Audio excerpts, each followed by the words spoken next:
各位同学，大家好，我是石头。这节课我们来讲讲万象台无界的系统性付费推广思维。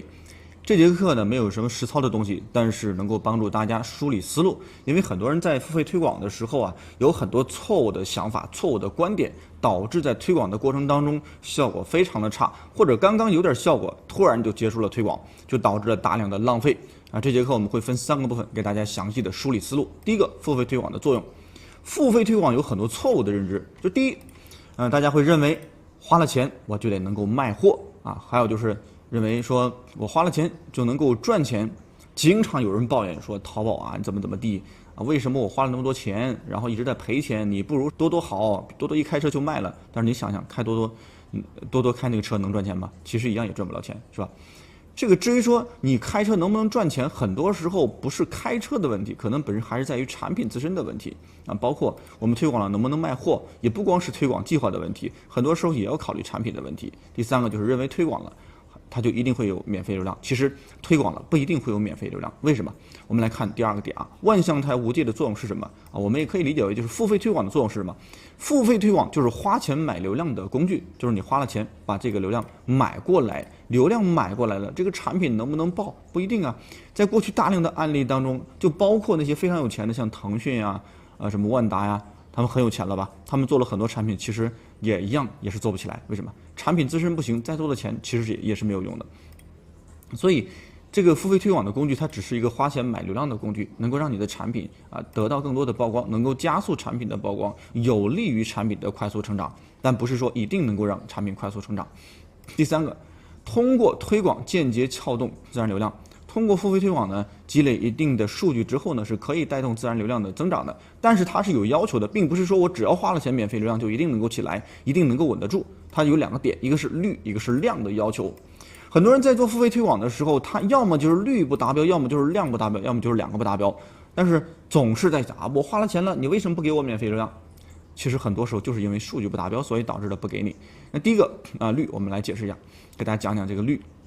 率指的是点击率、加购率和转化率，是指的这3个数据你能不能达到同行的这种特普级产品的这种水平。如果你能够达到了，那么它是有条件起来这个免费流量的。像低客单产品呢，主要考核的就是点击率和转化率，因为低客单产品它的转化周期比较短，不需要经过长时间的考虑，所以主要考核的是点击率和加购率，这2个数据达标了，那么基本都有做起来的这种可能性啊，有这个基本的条件了。而中高客单产品呢，它主要考核的是点击率和加购率，这2个指标能不能达标？这2个指标达标了，那这个产品呢，它也具备了起来的条件。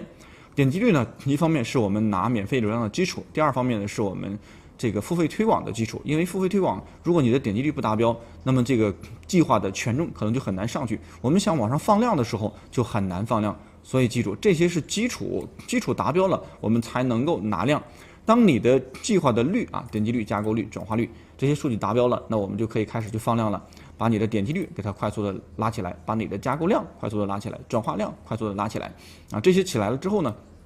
这个链接才有可能起来免费的流量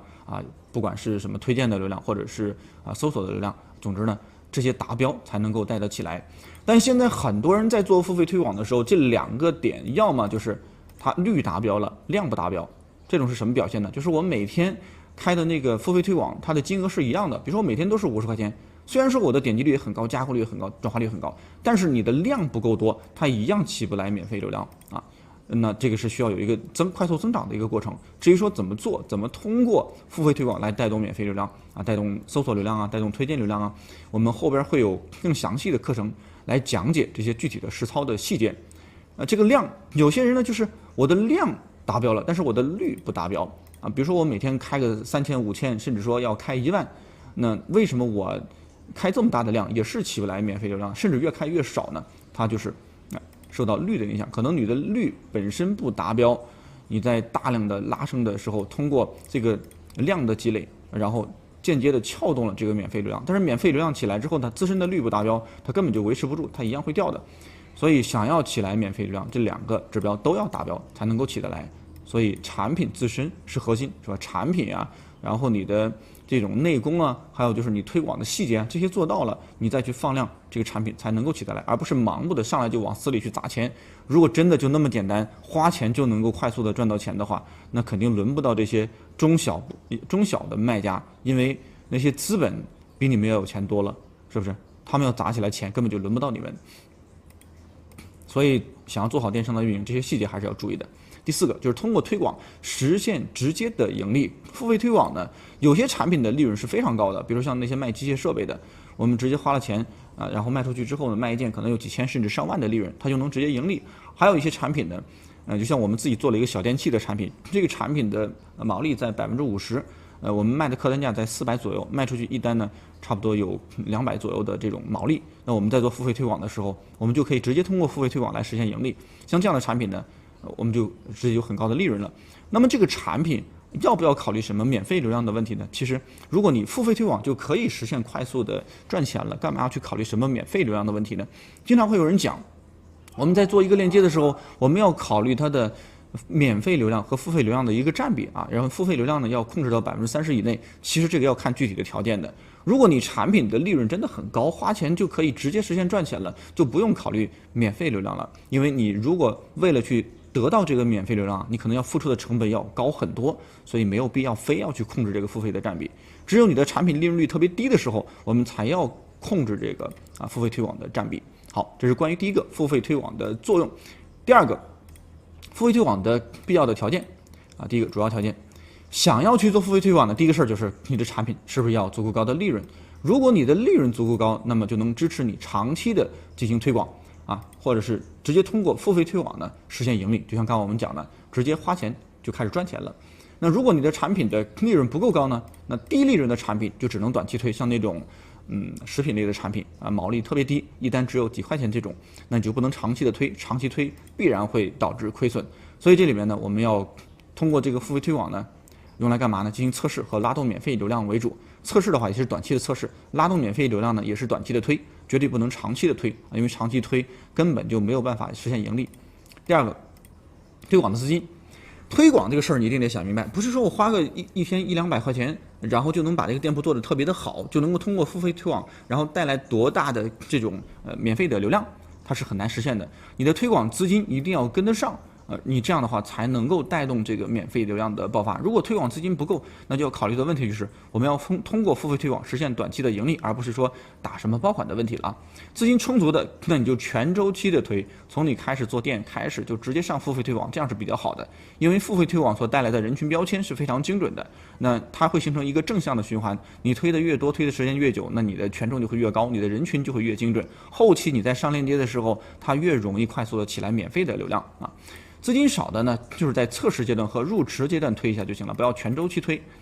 产品供应链啊，你的产品的供应是不是稳定，品质是不是稳定，是不是有竞争优势，这个非常重要。如果这个产品你花了好多钱，好不容易把它推起来了，那你的产品没有了啊，发货跟不上了，那么这时候不就完蛋了吗？前期所有的投入就浪费掉了。还有第2个就是品质是不是稳定，如果这个产品卖起来了，你的这个产品的质量出现了问题，出现了品退，那么就会出现这个品退导致这个链接死掉，因为出现品退多了，它必定会出现罚款呐，或者是说降权呐，导致的你没有流量啊，非常难受的。我们自己做的产品就遇到了这样的问题，包括这个供应的问题呢。我们前段时间有一个学员做那种童车的一个学员就遇到了这样的一个问题，本身这个产品卖得好好的，然后突然呢就供应跟不上了，过了10天才跟上发货，那后来流量不就全掉了吗？啊，包括这个品质问题，我们自己也遇到了。今年已经死掉了3-4个top级的链接，就是因为在卖的过程当中，产品的品质不行，导致的品退比较多，所以死掉了。所以大家在推一个链接的时候，一定要先解决掉这个产品的自身的问题啊，供应链就是这个库存啊，或者是说生产的速度能不能跟得上啊，品质能不能跟得上，还有就是你这个产品是不是有竞争优势。产品自身有竞争优势的话，你做付费推广，它比较容易起来。啊，并不是说我随便拿一个什么产品，别人卖了这个10万件了，我拿来我就要把这个产品打爆，那你有多少钱能够抢得过别人呢？是不是？这时候就产品一样的话，你是没有任何优势的，只靠技术是很难解决问题的，因为拼钱别人一定比你多，别人已经在供应链上具有很强的优势了。你一天卖个10件，那你的进价可能会是100，比如说这个产品啊，你进价100块钱，别人呢一天卖个1000件，别人的进价呢可能是80或者70，那么他在做付费的时候，它明显要比你有优势的多啊，因为利润率要足够的高。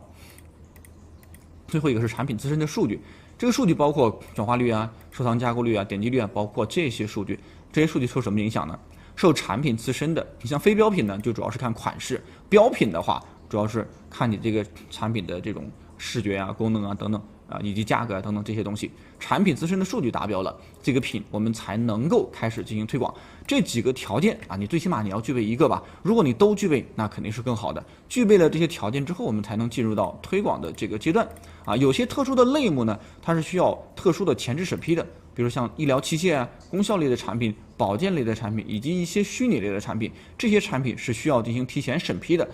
当然，虽然说审批起来比较麻烦，但是它也有个好处，就是它的入行的门槛比较高，是吧？一旦就是你入这个行业了，一旦你审批通过了，别人想跟你竞争，相对来讲还是比较难的。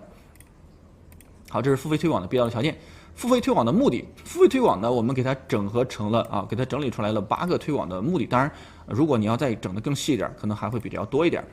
在付费推广这块呢，很多人最头疼的一个事儿就是它的推广目的非常的不明确，不知道自己这个推广是要解决什么问题。往往我问我们有些学员的时候，你们做付费推广的目的是什么？他经常会说我要买流量，我要花钱打造爆款啊，我要打造免费流量。是啊，那些是叫终极的目的，但是在不同的阶段，你的操作的方式，基于不同的目的，操作的方式就是不一样的。你比如说，你测款测图和上标签操作能一样吗？你加的词啊，你加的人群啊，包括你推广的位置啊，可能都不太一样。你低价引流的打法和你去打造高投产的打法能一样吗？和拉自然流量的打法它也不一样，是不是？和拉新、收割以及线上获客的打法，它就更不一样了。线上获客考虑的是什么？考虑的就是线上能不能拿到客户的线索，以比较低，它主要考核的是你能不能低成本的获客，线上是没有什么成交的。而投产车呢，要求的是线上要有高投产的，而拉自然流量的车呢，前期是不能考虑投产的。所以你不同的目的你要搞清楚，不同的目的怎么开，而不是只有一个目的，我要拿免费流量或者我要打爆款，那不叫目的，那叫最终的目的。我们最终的结果是要拿到这样的一个结果，但是过程这些是过程，在过程当中我们需要基于这个不同的目的去做我们的付费的推广啊。第一个，先说测图测款要解决的问题。测图测款要解决的问题就是测试出达到要求的产品或者图片。非标品呢，我们是要进行这个测款的，而标品呢是要测图的。我们测试的目的就是看看我们的产品的加购率啊、转化率能不能跟上啊，测我们的图片的点击率、那么加购率能不能跟上，测这些点。核心点的就是测款的话，主要测的是收藏加购和转化的数据，而不是看什么投产。你千万不要在测款的时候跟我讲啊，我那个投产太差了，我这个很难受啊。你不要难受，因为测款的时候我们看的就是加购和转化。如果在测款阶段你的产品就能产生非常好的投产、非常好的转化，那这个品呢大概率是非常容易爆的。因为测款的时候流量相对来讲它没有那么的精准啊。如果在这种情况下产品的数据就特别棒，那打爆的概率就是非常高了。测图啊，我们要测的主要是点击率和加购率。在测图的时候不要只管点击率，不管这个加购率，因为点击率高不代表这个产品一定能产生好的数据，一定是点击率和加购率都高的话，那就证明了什么？图和你的产品是匹配的，它的加购率才会高。有很多人在做测图的时候，往往测出来这个图的点击率特别棒，但是呢加购率特别差，转化率特别差。什么原因呢？就是你这张图片虽然说点击率很高，但是你的图和你的产品，就是和你的详情页之间它并不完全匹配，或者说匹配度很低，这就会导致来的流量不精准，那就会导致你的收藏加购比较差。所以测图的时候既要看点击率，也要看收藏加购率。但重点我们看的就是加购率啊。适合的阶段，测图测款适合的阶段呢，就是新品上架期呢，我们可以进行这个测图的测款，当然肯定是先测款再测图啊。中期呢，我们可以进行测图，因为中期在推广在这个链接操作的过程当中，会出现可能说图片的点击率下滑呀，用的时间长了，图片不行了，我们要换一换呢。那么这个时候我们就需要去重新去测图了啊。这个测图呢，可以贯穿在整个的链接操作的各个阶段，这个是没有什么大的问题的。好，这是关于这个测图测款的这个内容。测图测款呢，这个不是说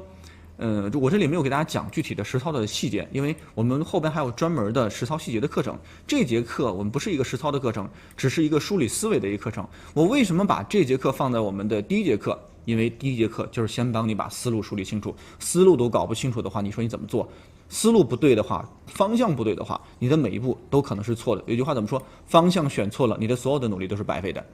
其实很多的电商运营在整个的努力的过程当中，你会发现你怎么努力都起不来，为什么？方向错了。所以我们第一件事呢，就是我希望先通过这节课帮你把方向梳理清楚，方向对了，未来才有可能拿到比较不错的结果。第二个，上标签，上标签的这个付费推广要解决的问题就是新链接上标签，因为人群标签新链接刚做的时候，它的人群标签并不明确，它只有产品的标签。这个时候我们需要买来一定的流量，帮助这个产品去形成一定的成交，从而呢形成链接的人群标签，那方便于我们后期基于这个标签拿到更多的精准的流量就是这样的一个目的。老链接呢，人群标签不精准的时候，也可以通过付费推广去修正这个产品的人群标签，这是我们要解决的一个问题上标签就要解决标签问题。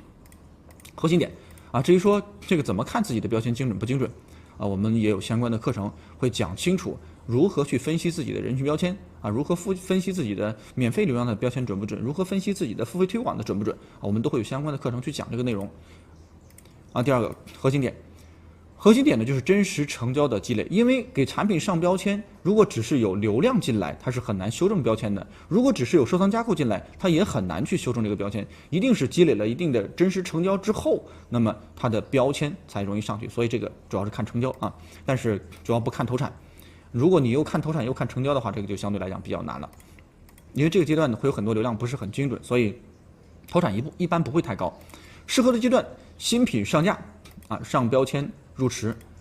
在新品刚上架的时候，我们通过上标签的方式带动产品入池。这个阶段是要做这样的一个直通车的，不是直通车就是万象台里边的操作。可以通过这个，比如说万象台的关键词推广或者是说万象台的人群标签推广人群推广这样的一个模式。这新改版之后，这个名字起来真的是非常难受好，中期优化。修正人群标签，适合阶段新品刚开始操作的时候上标签然后中期优化的时候修正人群标签，可以基于这样的一个目的去推广。那么基于说怎么去上标签，我们后边会有相关的课程来讲清楚这个怎么去做，好吧？好，第三个就是低价引流。低价引流呢，我们要解决的问题是，第一个，以低价获取流量为目标就是低价拿到流量，而不是说我们要多么的精准或者是说多么高的流量，就是以低价获取流量，实现低 PPC 的引流，实现高投产，是这样的一个目的。核心点呢，就是通过大量的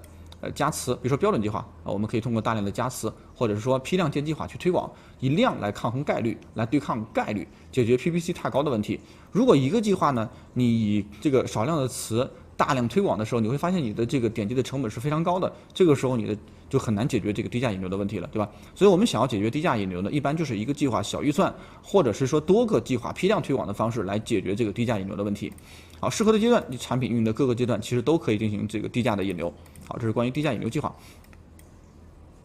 然后第四个，投产计划，我们要解决的问题就是通过推广直接实现盈利然后核心点呢，就这个就是直接花钱，然后开始考虑赚钱的。通过人群关键词的优化、地域的优化、出价等元素的精细化投放，实现高投产。这是高投产的计划。一般什么样的计划投产比较高呢？像收割型的计划，主要针对新客投放的计划，它的投产就会比较高像低价引流计划其实也能实现比较高的投产。适合的阶段，产品运营的各个阶段，但主要我们想要拿高投产的时候，一般是在这个链接进入到平稳期的阶段，这个时候呢才能进入大量的收割。如果太早的收割的话，很有可能会导致这个链接起不来免费的流量当然，如果你不要免费流量，只管投产的话，那你可以在产品的各个阶段都可以切入这个高投产这样的一个计划至于说怎么开高投产的计划，我们后面会有讲的第六个就是拉自然流量。要解决的问题就是搜索流量的快速的爆发，或者是说推荐流量的快速爆发或者是说推荐流量。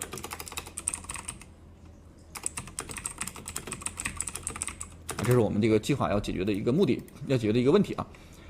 核心点就是通过预算的快速递增，带动收藏加购的增长和真实成交的增长，从而撬动搜索流量或者是推荐流量的爆发。重点还是考核产品自身的转化数据，不要觉得花钱多了就一定能够爆起来适合的阶段就是产品的成长期，以及解决了基础数据以后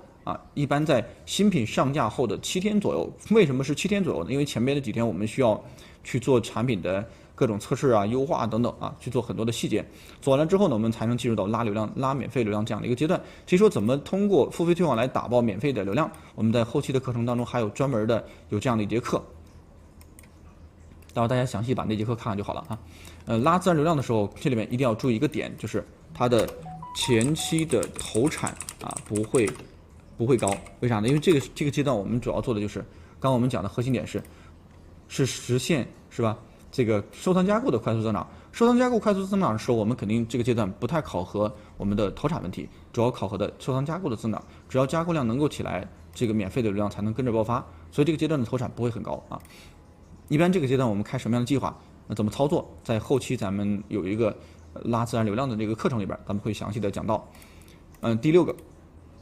就是拉新。拉新我们要解决的问题就是实现收藏加购量的快速增长。拉新是什么意思？就是拉新客嘛，增加新客的增长。新客就是指的收藏加购我们产品的客户，这个就是新客啊。然后我们的核心点就是拉新人群的测试和设置，以及拉新的关键词的选择。拉新你要投什么样的人群，设置好了这个人群之后，它才能拉新啊。至于说怎么拉新，我们也会有专门的课程讲如何拉新啊。拉新的关键词怎么选择，什么样的词更适合拉新，什么样的词更适合去收割，这个我们要去分清楚这个不同的关键词，进行更精细化的设置，才能产生相应的效果啊。拉新成本的控制，拉新呢，我们虽然说是为了实现收藏加购量的快速增长，但是你也要考虑拉新的成本，比如说通过直通车的拉新啊，它的成本就会比较高啊，就是现在的万象台5界里边的关键词推广，它的拉新的成本就会比较高。而我们很多的高客单的产品转化周期比较长，你可以通过人群推广，就是叫引力魔方的推广啊，在这里边进行拉新的时候，它的拉新的成本就会很低啊，所以我们也要去考虑自己拉新成本的问题啊。还有就是如何放大拉新规模，在拉新的时候，我们如何结合我们的人群啊，结合我们的展位啊等等，来调整、来放大我们的拉新规模，这些是我们在拉新的过程当中需要考虑的问题。适合的阶段，产品的成长期和活动的蓄水期，这个阶段呢，我们需要去进行这个快速的拉新。好，第7个收割。收割计划要解决的问题就是把收藏、加购或者深度浏览的客户成交掉。那我们重点投放的人群就是他已经深度浏览过我们的产品，并且已经收藏加购过的这些人啊。核心点呢就是收割的人群设置，人群一定要设置对了。人群设置不对的话，它就很难实现这个精准的收割啊。人群的设置、关键词的设置、位置的设置啊，包括这个位置的设置，这些都是非常重要的。这些搞对了，那我们才能产生好的收割效果。收割的计划呢，我们在后边的应该是在第10几节课程，在关键词推广计划里边会有一个详细的讲如何去收割，在人群推广计划里边也有讲如何进行这个收割啊。适合的阶段、产品成长期和稳定期以及衰退期啊，包括活动期间啊，以及这个活动要到末尾的这个阶段，我们都要进行这个大规模的收割，这是收割计划。而线上获客呢，要解决的问题就是第一个拿到这个客户的线索，什么意思呢？就是拿到客户的联系方式嘛。线上推广这类的产品呢，是针对这种比较冷门的产品，他们在线上基本上是没有什么成交的，主要就是拿曝光，让客户看到你的产品，并且咨询你，拿到客户的线索啊，拿到客户的联系方式，然后通过后端的电话呀，或者是面销啊，或者是朋友圈的方式进行销售啊，这是这类产品的一个特点。核心点就是通过创意图优化，提升询单率，有效控制询单成本。适合的阶段呢，就是商品的全周期。这类产品呢，我们有专门一节课，就是讲冷门产品的线上获客的玩法。